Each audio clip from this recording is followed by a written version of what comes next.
Andito kami ngayon sa Evelyn, sa park. O, diba? Ang ganda. Ang linis-linis.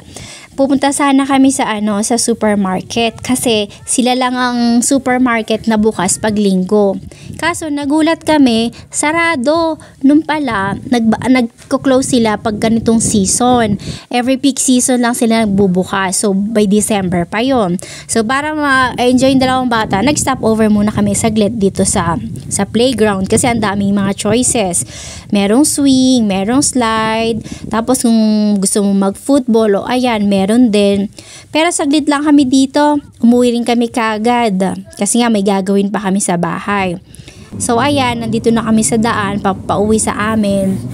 Sa kaliwa, ito yung village ng Evelyn. So makikita nyo dito, di ba? Talagang very unique ang mga bahay kasi dito mga wood. Kalahating bato, kalahating wood, diba? Pansin nyo naman, ganito yung mga typical na bahay sa Switzerland.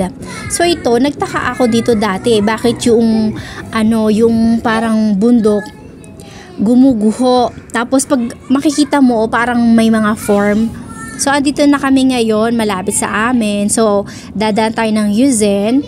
Itong Yuzen is part ng Eremanx kung saan kami nakatira. So very quiet din dito sa lugar na ito. Tsaka kilala ang Yuzen kasi dito mo makikita yung pyramid.